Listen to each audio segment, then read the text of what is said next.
Totally. My face in some of the ones, I'm like, what am I doing here? This is so weird. It was a little bit eerie. I say in the video, it's kind of post-apocalyptic vibes. Yes. Welcome, friends, to Obviously the Future, the show that explores the massive trends that'll shape our world, in conversation with the trailblazers, the nonconformists, and the hidden experts who are building tomorrow, today. What do we got today, Caitlin? Today, we are joined by Nick Gray. Nick is a serial entrepreneur currently based in Austin, and he has written a book called The 2-Hour Cocktail Party that helps people build strong relationships and grow their network of friends. Nick is prolific on social media. He writes a friends newsletter, and he has an interesting perspective on what it takes to be a friend billionaire. Greetings. Great to have Rock and you. roll. Thank you. I'm sorry that I'm late. I apologize. I had an airport pickup. You just said from an airport pickup. I don't know anything about this, but there's this life hack that you have related to airport pickups. Tell us this. Can you share a little bit here? I pick people up at the airport. Did I ever pick you up, Caitlin? Did I pick you up ever? No, I not haven't yet. picked Caitlin up. But I like to pick people up at the airport because it is a thing I can do instead of, oh, let's meet for coffee, or, oh, let me pick your brain. It's a way that I can do something so generous and out of the ordinary to really welcome someone and make an impact. And I think I do a lot of that stuff, things that don't scale in order to build relationships. How many airport pickups have you done? I've probably done 25 or so. That's just a guess. One time there was a huge festival here called South by Southwest that's famous in Austin, and a lot of people were coming through, and I blocked out my whole calendar for like 3 days, and it was a revolving door of airport pickups, and I had a cooler filled with drinks and a box full of snacks, and I was just blocking out my time, and I got to meet so many people. You're proactively reaching out to people and saying like, hey, you're coming to Austin, what's your flight details, let me pick you up? Yes, I do that a little bit. That's very nice, and that works. Or two other things. If I see that someone's coming in town, then I'll, not knowing them, but I'll say, hey, this is a thing that I do. I'd love to meet. I don't want anything. I'll pick you up and I'll take you right to your place. But the real thing is, once I've done that a couple times, people will refer me to their friends because they're like, hey, cool. Are you still doing airport pickups? Like, I have a really cool friend coming in town. And about half the time I get to do it and I get to meet somebody totally new. Okay, that's awesome. And how do you deal with the exit point? So do they ever invite you into the place? Like, are they usually checking into a hotel? How many times is it just pick up, drop off? And then how many times is it corral into something more?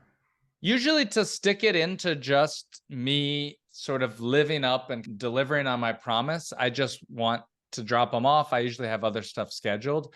But there was one guy, one of the founders of Morning Brew, which is like an email newsletter. He came to town. He was like, hey, do you want to get tacos real quick? And I was like, yeah, let's go get tacos. And so, yeah, it's nice. Nice. That's awesome. Tacos are the way to go in Austin, we'll say. They really are. We're the home of tacos here in Austin. So I'm more of a burrito guy myself. So okay, very West Coast. I like, so like I prefer the SF. Yeah. So Nick, what does it mean to be a friend billionaire? Oh, some a-hole registered that domain name after Andrew tweeted that. Yeah. If it was one of you two, please give me the domain. I would like to have it. I would be tempted, but sadly it's not me. You do have a lot of domain names, though. I think a friend billionaire, a guy named Andrew Wilkinson, wrote that I was a friend billionaire, which is a funny title. And it was just about the relationships or the network that I've built. And I think I have an amazing network of acquaintances and friends that I'm really proud of who are doing cool stuff. So I think about that. I think it just means, they're just building a relationship. I do a lot of weird things. I have a friend's newsletter. I share my life online. I randomly call people on the phone just to see how I can help, I think, and add value. Stuff that's not scalable. How do you think about the difference between an acquaintance, a friend, and a deep friend? I think a deep friend is someone, if you had an emergency at 2 o'clock in the middle of the night, that you could call them for help. They say, by the way, that like 19% of American men don't have a best friend. It's someone that they could call in the middle of the night. So I think that is like a close friend, somebody very, very, very tight. I think one of the greatest indicators of how strong your relationship is whether if you call them randomly on the phone, if they will answer Yes. or send you a message back immediately, right? That is a Totally. good signal. And then an acquaintance could be somebody who hopefully I remember their name when I see them. They know my name. They're familiar with my stuff. I'm familiar with their stuff. Maybe you could make an introduction with their permission. By the way, for those of you listening, please do the double opt-in intro. Oh my If God, double opt-in intro is crucial. you know what I've it, can you I've explain what it made is, Arvind? Yes, because I made the mistake. I learned by making the mistake, getting embarrassed by someone, and then have never done it again. Once I learned, it was like so obvious. So the basic idea is if A asks you to introduce them to B, you ask B if they would like to be introduced to A first, and then only make the introduction. So I had a college dorm mate that ended up becoming someone reasonably prominent. And a friend of mine who I love asked to introduce me to them. And I got along with this college dorm mate. I only knew them when there was no fame involved. So it didn't even cross my mind. And so I was just like, oh, let me just make this intro. Made it and got a scathing rebuke of an email. Was like, this person's already tried to reach out to me in 3 different ways. And I've already said no. I was like, oh, I didn't even think about the potential receiver's end in that situation. And it was like, yeah, like totally makes sense. My bad. There's nothing you can do in that situation but take responsibility and learn your lesson. So yes, I fully subscribe. You got to do the double opt-in. Wait, so coming back to the friendship, let's close the loop Yes. here. Do you think of this as the more acquaintances you are creating a wide funnel by which to create friends, by which to create deep friends, or is there intrinsic value in each level of the pyramid in and of itself? Yes, number one, I do think about it as a friendship funnel. And for business purposes, we know that the greatest opportunities come not from our best friends, but from what they call weak ties or loose connections. That's that random LinkedIn connection you have from 2 jobs ago, someone you met at a conference who happens to be sharing that they're now hiring. You find investors through friends of friends, things like that. And so I am a huge proponent of building your network of acquaintances because all big relationships start at the acquaintance phase. You don't just jump into an investor. You don't just jump into a best friend, a significant other, or a roommate. You go through the acquaintance phase. You get to know them first, and then something happens out of it. That's how relationships build. And so I think I do a pretty good job of building my network of acquaintances. But how do you go from friend to deep friend? I don't think that's my area of expertise, but I've heard, I was talking to a friend and she was like, oh yeah, you need to really work on a project together. You need to have some sort of deep shared experience. That Yeah. could be spending a weekend at a conference together. It could be flying on a plane together. It could be sitting next to them after a layover. It is some deep experience that you have with this person. And the only way to fast track time is to have that deep sort of experience a little bit of trauma together. That's why there's team building activities and games for businesses to try to accelerate those connections to an extent. But most of my work really involves in trying to help people grow top of funnel, new connections, hosting events that help you to grow top of funnel. You're a serial entrepreneur. You've started 2 companies. In some ways, How to Make Friends or the 2-Hour Cocktail Party is your third big venture. Why did you decide after Museum Hack to write the book and make this your next mission? I got so much benefit from hosting parties myself. You know, I moved to New York City, wasn't really an extrovert, had not a lot of social skills. And I learned that instead of going to bad parties, I'd learn how to host a good party. And that really changed my life. It helped me launch my last company, Museum Hack, which turned into a multi-million-dollar business. I helped my friends who moved to new towns use the same format in order to meet people. And frankly, I wanted to write a book, but I wanted to do it on something that I could truly add value. What was my thing beyond just like stories or something? Like I really wanted to know how I could add the most value. And this Google Doc that was shared amongst friends of my step-by-step guide of how to host an event, I was like, oh, I think there could be something to that. like product market fit. You kept on getting more and more validation for that idea. Yeah. And you're like, the pull is pulling me towards this. I'm not pushing. Yes. It felt like the most value additive thing that I could do that I was an expert on. I've hosted hundreds and hundreds of events myself. And there is a formula that you can use to make them successful. And I wanted to share that. Awesome. And this is obviously the future, where we're talking to experts who can see the future that the rest of us may not be able to. What's something that, from the feedback you've received from people who've read it, what's something that you know about the future that maybe is not so obvious to others? I think when you think about live events, there's a lot more introverts or people with social anxiety that event planners or hosts don't really think about. I hear from a lot of people, they're like, no, bro, I'm going to be a chill host. I'm not going to do name tags. I'm not going to do icebreaker. I'm just going to be chill, bro. I'm just going to be chill. And I actually hear from a lot of people who say that, wow, I am so thankful that you had a little bit of structure. I really appreciate the name tags, the intros that you did. And it helps to loosen up events. So that thing certainly seems to be obviously the future. It's probably not super obvious, but the hunger for live events right now, the hunger for people wanting to meet up to go from online to IRL seems palpable, seems just people are tripping over themselves. And I think that there are so many, whether it's podcasts or communities that are having success hosting their own events, turning into sometimes, like with Capital Camp, multi-million-dollar businesses that they're building out of a community. So I think that's interesting. It's a hard business. It's not scalable. It's not venture class, perhaps, but it is a business. You've mentioned not scalable a couple times. So how is there something about not scalable that kind of attracts you secretly? It's easy for me to do, and we could just give a couple examples of those. Hosting cocktail parties and happy hours, right? The maximum I can comfortably host is 25 or 30.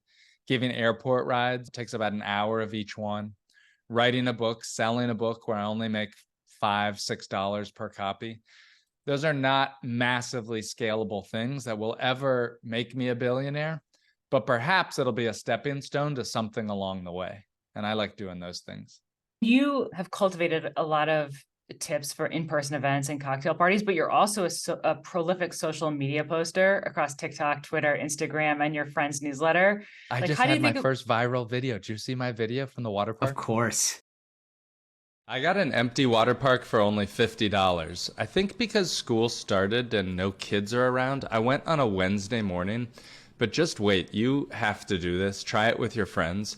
Go on okay, of course it's post-apocalyptic vibes, but it's also really fun. There were no lines for any. This one was my favorite. I got to ride it just again and again. I had a lot of fun. Go on a Wednesday morning right when doors open. Send this to a friend you want to go with. Yeah, it was awesome.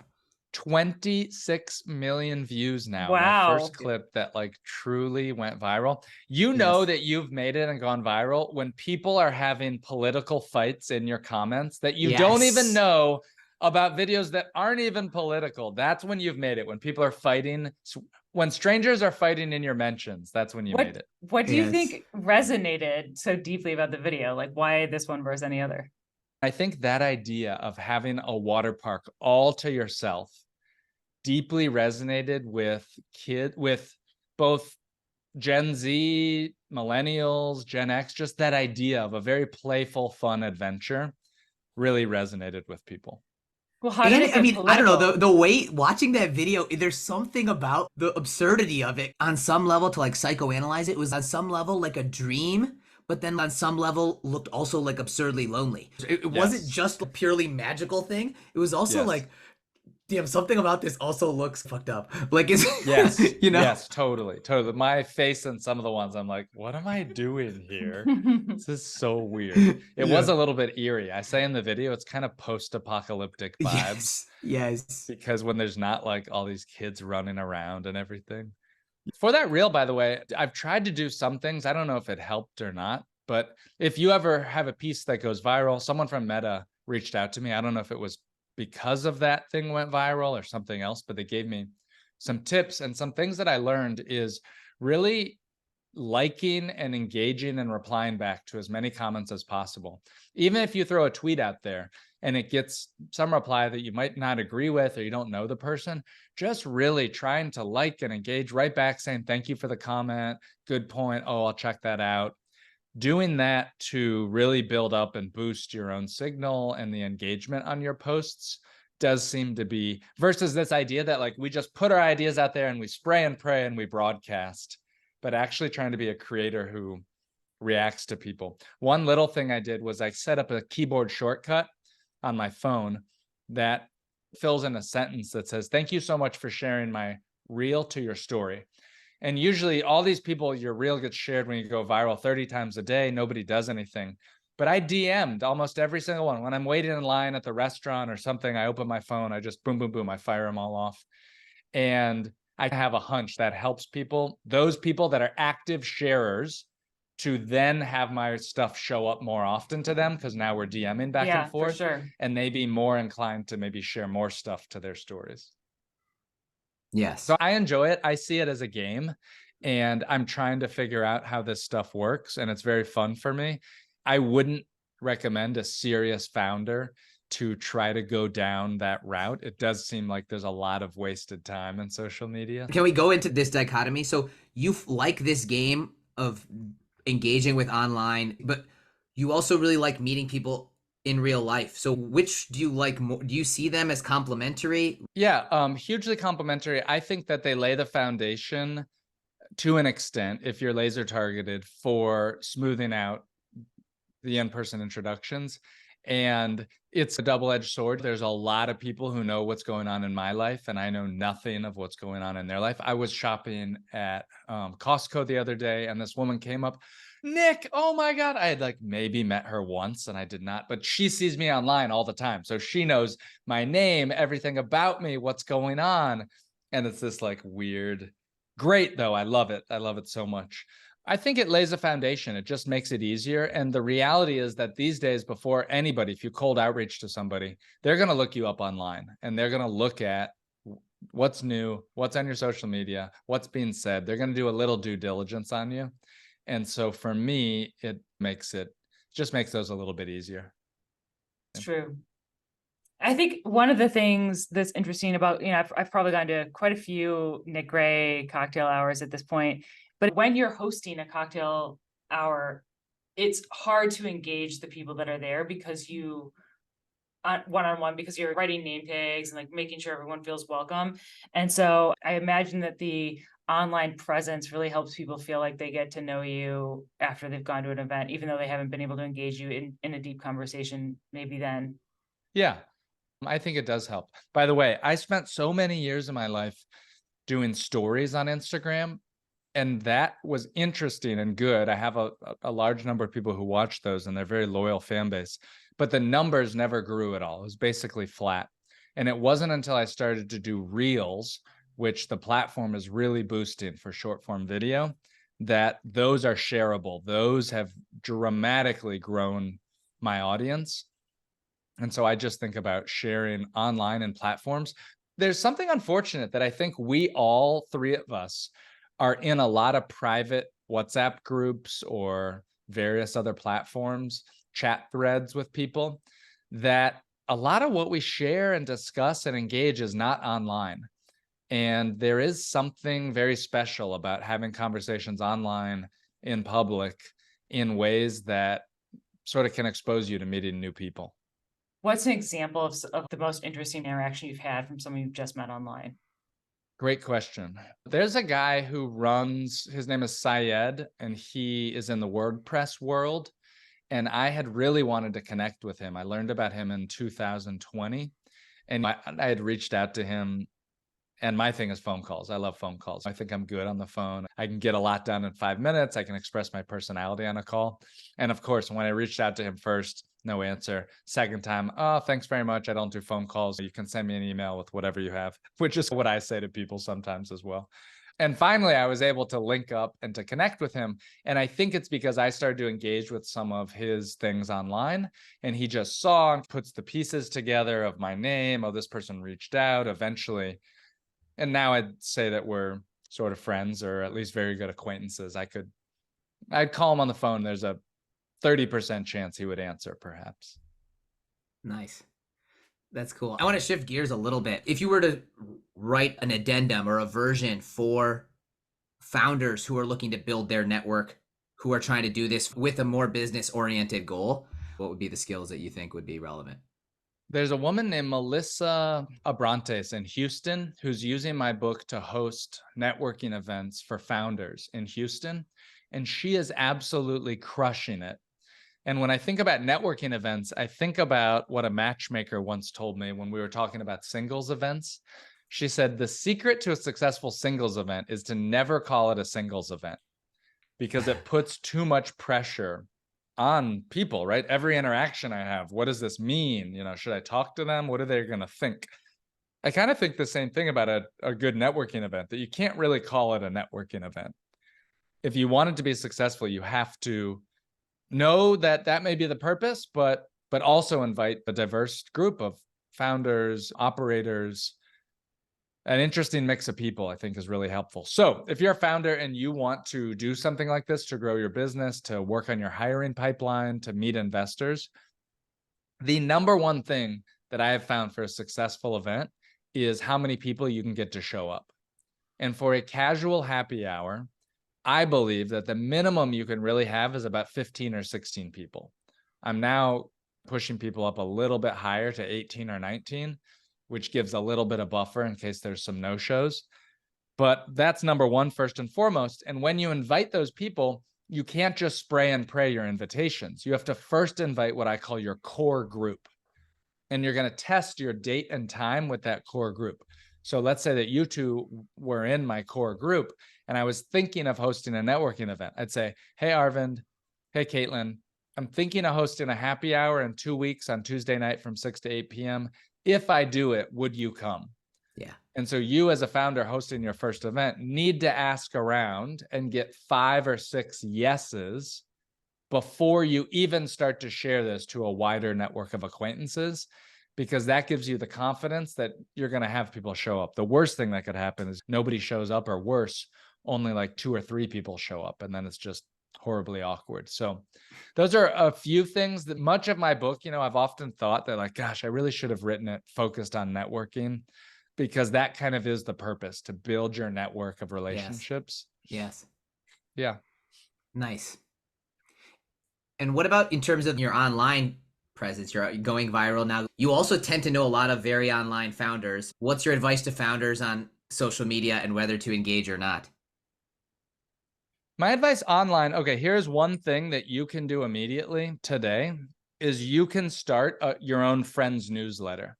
And I would send your newsletter out once a quarter or once every 6 months. Do not think you need to use a platform like ConvertChimp or MailChimp or Substack. You can just put people on BCC, include a nice note. Hey, if you want to unsubscribe, just write me back. But in that newsletter, you have to provide value. You have to tell them what the best books you've read, the best shows you've seen, links to good articles. You have to give value before you ever think of asking for anything. An example of something that you would ask for is if you're a founder and you're hiring for some positions, right? Most people will just blast out, hey, we're hiring for this critical role. We need engineers. Do you know anybody? I prefer to add value first. What do you think about my advice to start a friends newsletter, Caitlin? You have a lot of newsletter experience. It's a piece of advice I give to young people all the time, especially people who want to keep in touch with me. It's just like, send a newsletter. I'll probably read it because I'm curious, especially if you add value, as you say. And so I think it's smart. Heck yeah. I think we need more personal newsletters. So if you take anything out of this, fire up a message to folks, put them in the BCC, add value, and then let them know what you're working on. And go ahead, include me and Caitlin and Arvind on your BCC. Let's go. Yeah. By the way, a weird random hack is I actually get amazing open rates if I send a newsletter on Thanksgiving Day.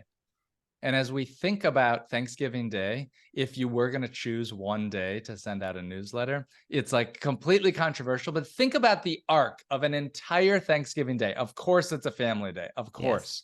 Yes. But everybody's also kind of a little connected and nothing really sends. So that's one little Yeah. hack you could consider. I like. Yeah, you got the whole day to wait for the big afternoon meal and football, so it's like there's a lot of dead time actually to kill.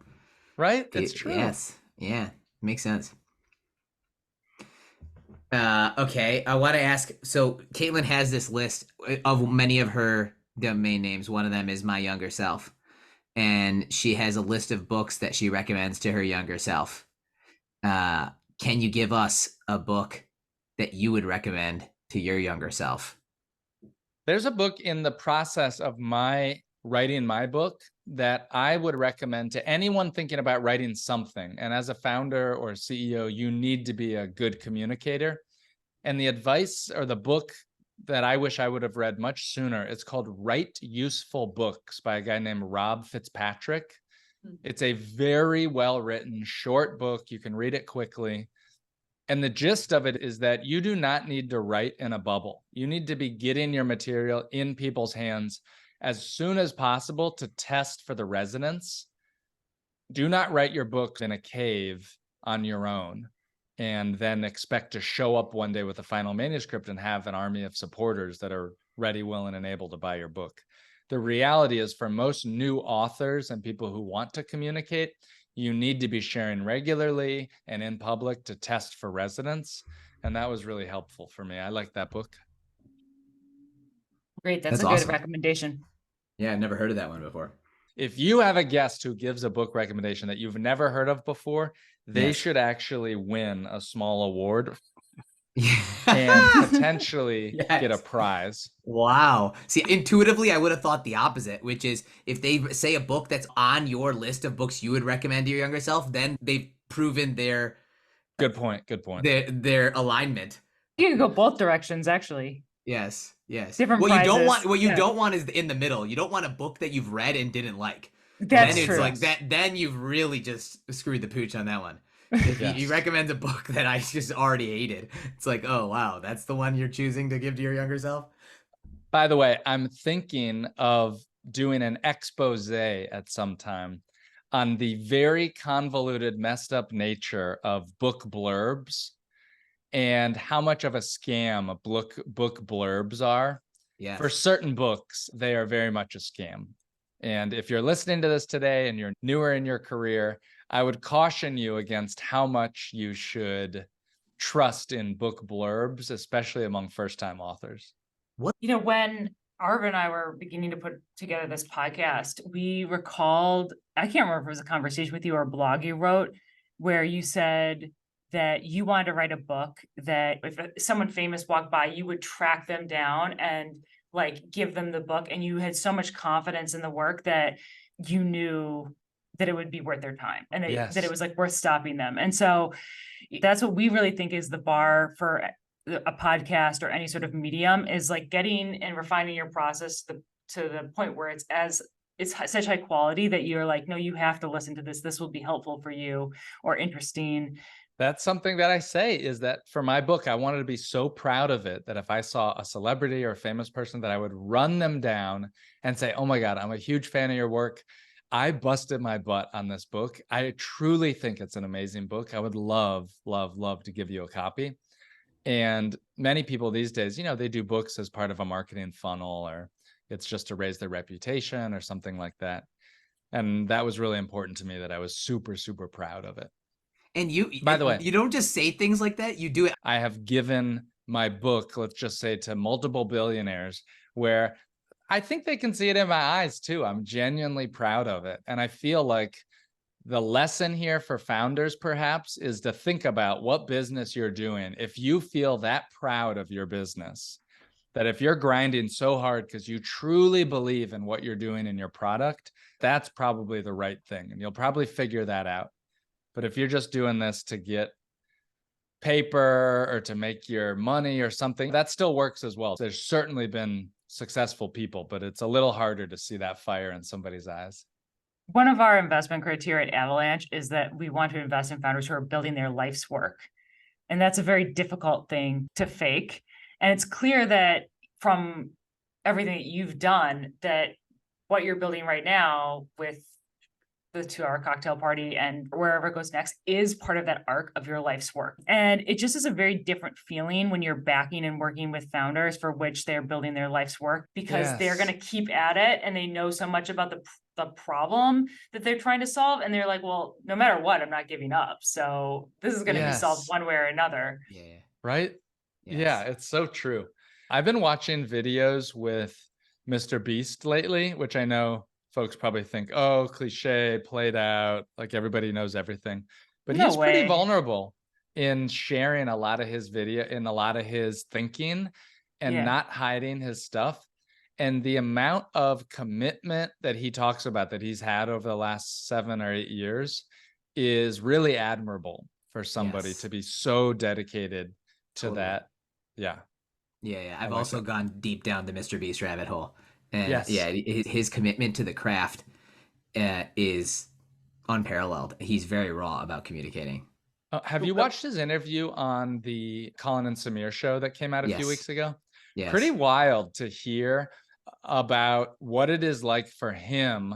The first 5 minutes of the interview show a little bit of the dark nature of being a celebrity. Yes. And he had something really fascinating that he said, which was that once one person takes a selfie, it completely changes the atmosphere. Yeah, shatters everything. And so he cannot do one. And he even said, you probably remember, he said from the moment of the first photo, he has to leave within 5 minutes. He has to leave. It doesn't matter where he is. Yes. From that first photo, the timer starts and he has to physically move because it just gets so wild. I'm working on an article that I hope to finish. I'm going to ask you both to help me proof it, but it's called How to Be Sort of Famous. And I feel like I know a lot of people who are like sort of famous among certain groups. Yes. And it's just some common sense advice, but also not common sense advice. And nobody really teaches you those things. What I was going to say is I think one of the things that distinguishes Mr. Beast that we also look for in founders is the idea of metacognition. Like he is sharing his learning very actively. And that's the flywheel of massive success.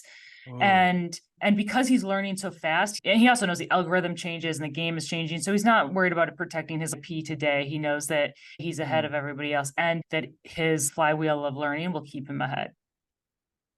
How do you think about that flywheel of learning with founders? Well, it depends on what they're building, but like one of the hard things about education in particular is that the sales cycle, it's very seasonal. With every year is different. So you only have, for many of those products, you only have a year before you can launch the next one or like the next sales campaign with those sorts of timing. So you have to be able to have good intuition and find hacks to learn faster without getting that validation. Versus Mr. Beast, he A/B tests all of his videos and thumbnails and everything in real time in seconds. And so he can have a much faster flywheel.